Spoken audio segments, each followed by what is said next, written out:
यहाँ तो बसंती का तांगा ही चलता है। तुमने ये नहीं पूछा कि हमारा नाम क्या है? तुम्हारा नाम क्या है बसंती?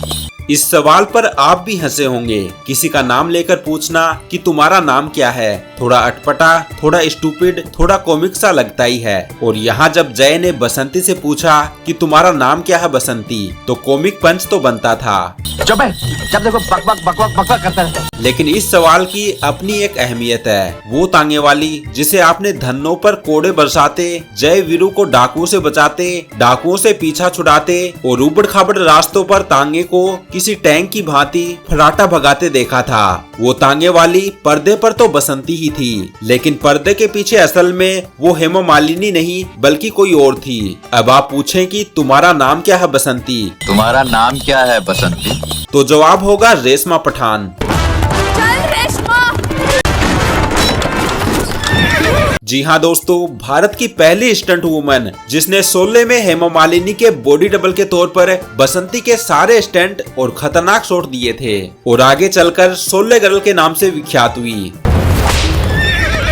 रेशमा, तेरी बहन की शादी का सवाल है। जिस दौर में स्टंटमैन का काम सिर्फ लड़कों और मर्दों के जिम्मे हुआ करता था, वहाँ देश की पहली स्टंट वुमन कहाँ से और कैसे आई और देखते ही देखते बॉलीवुड पर कैसे छा गई। इसकी खासकर रेशमा पठान को शोले में काम मिलना और बसंती के बॉडी डबल के तौर पर शूटिंग लोकेशन पर पूरे 22 दिन बिताना एक रोमांचक और इंस्पायरिंग कहानी है, जो शोले के 50 साल पूरे होने के मौके पर एक बार फिर फिजा में तैरने लगी है। साल 1973, 21 साल की रेशमा पठान उन दिनों गुजराती फिल्मों में उछल कूद, फाइटिंग और स्टंट सीन के लिए काम किया करती थी। उसे गुजराती फिल्मों में काम दिलाने वाले अजीम भाई, जिन्हें वो गुरुजी कहती थी, उनका मुंबई से फोन आता है। ये फोन पड़ोस में एक किराने की दुकान पर आता है। दुकानदार उसे बुलाकर लाता है और उधर से आवाज आती है, सीपी फिल्म्स वाले एक बड़ी फिल्म बना रहे हैं और उन्हें एक स्टंट वुमन की तलाश है। उन्होंने दर्जनों लड़कियां ट्राई की हैं, लेकिन बात नहीं बन रही। मेरे ख्याल से तुझे उन्हें कांटेक्ट करना चाहिए। रेशमा एक पड़ोसी की मदद से दिए गए नंबरों पर फोन करती है और जवाब मिलता है कि तुम जितनी जल्दी मुंबई आ सकती हो आ जाओ। रेशमा पठान मुंबई पहुंचकर फोन करती है तो उसे अगले ही दिन जुहू के एक होटल में सुबह 5:30 बजे रमेश सिप्पी से मिलवाने के लिए बुलाया जाता है। लेकिन असल में ये मीटिंग उसका लिटमस टेस्ट था। वहाँ पहले से ही एक तांगा खड़ा था। उससे कहा जाता है कि तुम ये तांगा चलाकर दिखाओ। पहले तो वो कुछ समझ नहीं पाती, लेकिन फिर अचानक तांगे पर चढ़ती है और घोड़ी को आगे बढ़ने का इशारा कर लॉन से निकलती हुई कंपाउंड में दूर तक निकल जाती है। रेशमा पठान ने हाल ही में एक इंटरव्यू में बताया कि थोड़ी देर बाद जब मैं तांगा मोड़कर सबके पास आई तो लोग तालियां बजाने लगे। वहां से मुझे रमेश सिप्पी के ऑफिस फिटिंग्स के लिए ले जाया गया, जहां बसंती के सारे कॉस्ट्यूम जैसे ड्रेस, चूड़ियां, हेयर विक्स वगैरह पहनाए गए। और एक बार फुल ड्रेस में देखने के बाद मेकअप मैन, आर्ट डायरेक्टर से लेकर खुद रमेश सिप्पी ने कहा कि ये लड़की परफेक्ट है। और वहीं से सीधे मेरा बेंगलोर का टिकट कट गया, जहां शोले की शूटिंग चल रही थी। रेशमा बताती है कि बसंती के तांगे वाले सारे सीन मुझी को करने थे। कुछ क्लोजअप शॉट हेमाजी को लेकर शूट किए गए और स्टंट वाले सीन में उनके क्लोजअप शॉट बीच बीच में ही डाले गए। शूटिंग शेड्यूल पर मेरा पहला सीन वो था जहां हेमाजी पानी में अपना अक्स देखती हैं और पीछे से डाकू आ जाते हैं। ये शॉट तो हेमाजी को ही करना था। उसके बाद मेरा काम शुरू हुआ। मुझे पीछे से तांगे में जंप कर बैठना था और उसके बाद एक्शन डायरेक्टर और स्टोरी बोर्ड के मुताबिक कई बड़े बड़े स्टंट सीन देने थे। असल में ये शोले के सबसे रोमांचक सीन में से एक था और कई दिनों में ये पूरा सीन सीक्वेंस रेशमा पठान पर ही फिल्माया गया था। जहाँ जहाँ बसंती का चेहरा दिखना था वहाँ हेमा मालिनी के क्लोजअप शॉट लिए गए। इस दौरान एक शॉट ऐसा भी था जहाँ तांगे का एक पहिया पत्थर के ऊपर चढ़ जाता है और तांगा पलट जाता है। इस सीन में रेशमा पठान बुरी तरह घायल हो गई थी। रेशमा बताती है कि पूरे 22 दिन के मेरे शूटिंग शेड्यूल में हेमा मालिनी मेरे साथ बड़े ही प्यार और आदर से पेश आती थी। जब भी मैं उनके साथ सेट पर होती, वो मेरे लिए कुर्सी मंगवाती और रिस्पेक्ट के साथ बात करती।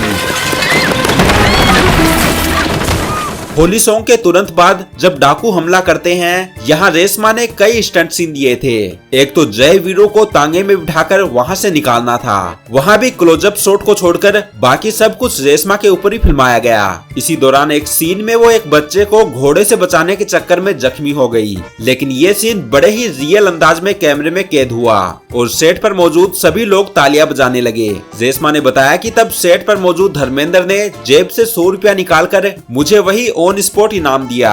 उन दिनों हमारा डेली वेज 175 रुपए हुआ करता था। ऐसे में रकम बड़ी थी और मैं लेने में हिचकिचा रही थी। शोले के सेट पर दर्जनों बॉडी डबल थे जो कई लीड एक्टर्स के लिए काम कर रहे थे, लेकिन सब के सब मेल थे। रेशमा इकलौती फीमेल स्टंट वुमन थी।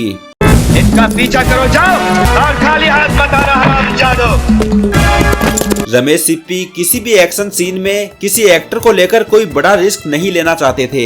अहमद का रोल करने वाले सचिन पिलगांवकर ने बताया कि मैं अपना पहला सीन करने के लिए काफी एक्साइटेड था। पहला सीन वो था जब अहमद के शव के रूप में मुझे घोड़े पर लेटे हुए गांव में आना था, लेकिन मैं सेट पर पहुंचा तो घोड़े पर मेरे ही ड्रेस में किसी और लड़के को लिटाकर ये सीन किया जा रहा था। मैंने सिप्पी जी से पूछा तो उन्होंने कहा कि तुम एक्टर हो, तुम्हारा काम तब शुरू होगा जब उसे नीचे उतारा जाएगा। इतना सन्नाटा क्यों है भाई? इसी तरह घुड़सवारी के लिए स्पेशल राइडर मुंबई से बुलाए गए जो अमिताभ बच्चन, धर्मेंद्र, संजीव कुमार और यहाँ तक कि गब्बर के लिए भी काम कर रहे थे। लेकिन रेशमा का काम उन सब से अलग और यूनिक था। एक ऐसे तांगे वाली का जो सेल्फ डिपेंडेंट थी। शायद ही उस समय कोई औरत तांगा चलाती होगी, लेकिन इस किरदार ने कई औरतों को ऐसा करने को प्रेरित किया। रेशमा पठान को शोले में उनके स्टंट सीन के लिए आगे चलकर कई पुरस्कार मिले थे और नामो शोहरत ऐसी फैली कि फिल्मों में स्टंट वुमन के काम की लाइन लग गई। उन्होंने हेमा मालिनी के अलावा श्रीदेवी और रेखा के बॉडी डबल के तौर पर भी कई फिल्मों में काम किया। रेशमा पठान दिखने में खूबसूरत थी। उन्हें अक्सर लोग सलाह देते थे कि तू बॉडी डबल के बजाय खुद एक्टिंग क्यों नहीं करती। इस पर रेशमा कहती कि मैं वही करूंगी जिसमें मेरी अलग पहचान है। एक्टिंग तो दूसरी लड़कियां भी करती हैं, लेकिन फिलहाल मैं अपनी फील्ड में वन वुमन इंडस्ट्री हूँ। एक गरीब परिवार से आई रेशमा की जिंदगी शोले के साथ ही बदल गई। वो स्टंट एक्टिंग से मिले पैसों से भाई बहन सहित पूरे परिवार का भरण पोषण करती थी और शोले के बाद कई बड़ी पारिवारिक जिम्मेदारियां भी निभाई। साल 2019 में रेशमा की जिंदगी पर एक बायोपिक भी बनी, नाम था द शोले गर्ल। इस बायोपिक ने रेशमा की जिंदगी के कई पहलुओं को उजागर किया।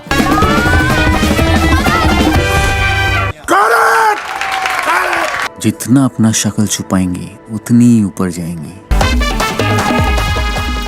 दोस्तों, आज जब शोले के 50 साल पूरे होने पर रेशमा जब पीछे देखती है तो गर्व से सिर ऊपर हो जाता है। तो दोस्तों, शोले की यादों के साथ आज बस इतना ही। आपको ये जानकारी कैसी लगी हमें अपनी राय कमेंट बॉक्स में जरूर दें। मिलते हैं आपसे अगले वीडियो में किसी नई कहानी के साथ। तब तक के लिए अलविदा।